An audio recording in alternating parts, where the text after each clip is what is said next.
السلام عليكم ورحمة الله وبركاته، ازيكم حبايبي عاملين ايه؟ اتمنى يا رب دايما تكونوا في افضل حال.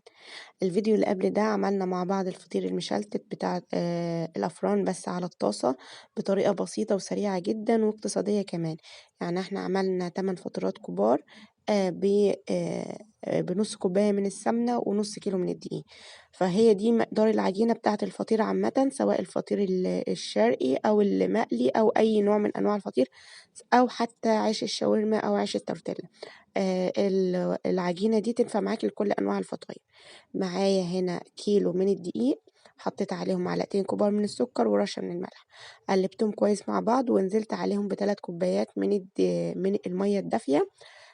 في الأول طبعًا عشان المعيار بيختلف من كوباية لكوباية، فأنا حطيت كوبايتين ونُص في الأول، وبعد كده لقيت المعيار معايا محتاج نُص كوباية كمان، فضِفت نُص كوباية، بقى المعيار بتاع السوايل كلّه على بعضه كان 3 كوبايات. تمام. أنا العجينة دي عملتها في الفيديو اللي قبل كده، قسمتها نُصّين، خدت منها جزء عملته الفطير، والجزء ده هاعمل لكم فطير بالسكر المقلي بتاع زمان، لذيذ جدًا وحلو أوي، أوي، ووصفة بسيطة واقتصادية ومش مكلفة أبدًا. خلاص. هنا بعد تعجني بقى عشان تاخدي وصفة للفطير حلوة أوي، لازم تعجنيها كويس. بُصّي، هي في الأول هتحسيها بتلزق معاكِ، بس مع الاستمرار في العجن هتلاقيها خلعت من إيدِك وعادت جدًا. أنا رشيت الرخامة بتاعي رشة من الدقيق، وهاحاول ألِم معايا العجين لحد ما يخلع من إيدي. شايفين؟ عجينة ناعمة وطرية وحلوة أوي. الكيلو الدقيق عمل معايا 16 فطيرة، عملت منهم 8 اللي هو الفطير المشلتت العادي بتاعنا اللي بناكله بالعسل والجبنة، والنُص التاني عملته الفطير المقلي بالسكر. تمام. في فيديو النهارده هنعمل الفطير المقلي بالسكر. خلاص، دي نص العجينة هنشتغل بقى دي في النص ده. خلاص. باجيب طبعًا عشان ما تلزقش معايا العجينة رشة من الدقيق، واروح قاسمة النص بتاعي لنصين، وكل نص هاقسمه ل4، فنص كيلو الدقيق عملته على 8 قطع. تمام. أهو باقسم الربع نصين، وكل نص باقسمه نصين. هابدأ أكورهم بقى وأسيبهم يستريحوا عشان ما يتعبنيش وما يغلبونيش في الفرد، لإني لو ما سبتيش العجين يرتاح في الفطير هياخد معاكِ مجهود ووقت، فسيبيه يستريح بس 10 دقايق وهتلاقيه ما ياخدش معاكِ وقت خالص. خلاص، كورتهم بالمنظر ده. هاجيب بقى صينية واديها رشة من الدقيق، وبعد كده احط عليها الفطاير بتاعتي واسيبهم يستريحوا. لو انت مش هتحتاجي الرخامة ممكن تغطيهم بس بكيس بلاستيك وفيه فوطة وتسيبيهم يستريحوا على الرخامة، مفيش مشاكل عادي خالص.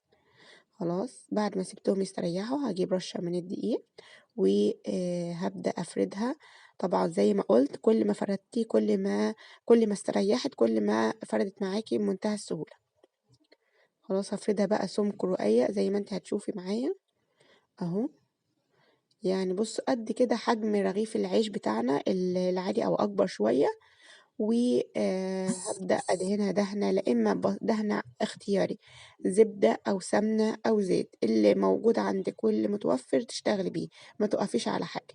فأنا دهنتها دهنة كانت لسه باقي شوية من السمنة اللي كنت مستخدماهم في الفطير المشلتت، ورشة من الدقيق، فدهنت بيهم عادي جدًا. لكن لو مش عايزة سمنة ممكن تدهنيها بزيت عادي جدًا. خلاص، هابدأ أطبّقها بالمنظر اللي أنتم هتشوفوه ده كده نُصّين، وبرضه فوق كل طبقة والتانية لازم أدّيها دهنة عشان ما يلزقوش في بعض، وتبقى معايا مورقة. خلاص، وأبدأ أطبّقها من الناحية التانية. أهو برضه رشة الدقيق برضه مهمة. شايفين الموضوع سهل جدًا. أطبّق ده على ده وأسيبهم على بال ما أخلّص أنا بقى فرد باقي الكمية، هتكون استريّحت معايا شوية، أبدأ أفردها فردة تاني عشان ترق معايا وتبقى الطبقات معايا رقيّقة. تمام.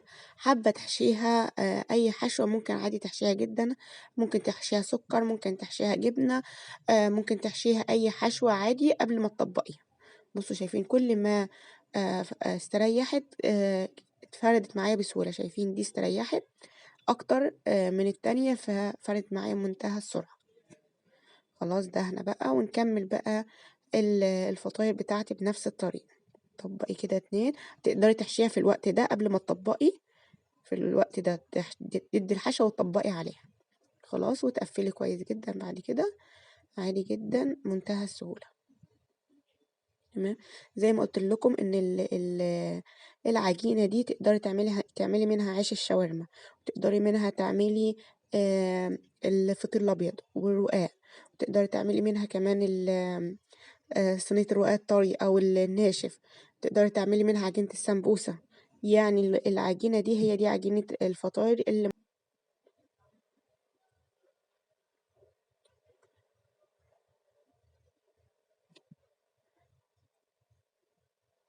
خلاص. هنا بعد ما خلصت الكمية كلها هبدأ اديها الفردة التانية اهو. احاول ارقها شوية عشان تديني طبقات رقيقة من جوه، متبقاش العجينة تخينة، ولما اجي اقليها في الزيت تستوي معايا بسرعة. بصوا هبدأ احاول افردها، ما تلاقيش خالص، افردي واضغطي وما يهمكيش هتورق معانا، لان احنا آم يعني مورقينها كويس. طاسة بقى فيها زيت، وهبدأ احمرها. في الاول بحطها ناحية الوش اللي فيه تطبيقة، وبعد كده بروح قلبها الناحية التانية، هتلاقيها نفخت معانا وكأنها بالظبط عيش خمران.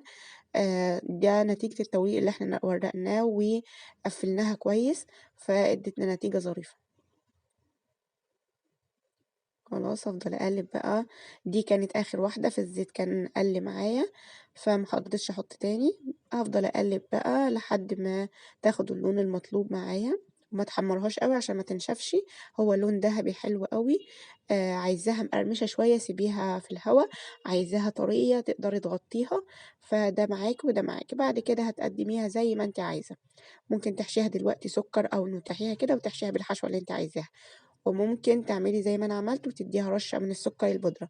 ممكن كمان تحطي عليها عسل او شربات، ممكن تدهنيها بمربى. يعني دي فكرة، وانت تجودي على حسب ذوقك. انا في عندي اللي كلها بجبنة، وفي عندي اللي كلها بالسكر، وفي عندي اللي كلها رش عليها شربات. يعني حلوة أوي. وبعد كده ممكن تحشيها كمان بنوتيلا وموز مثلًا لو عندِك فاكهة، مش هتقول لأ، يعني جوّدي فيها زي ما أنتِ عايزة. وصفة حلوة أوي، سهلة وبسيطة وسريعة واقتصادية كمان جدًا، جدًا.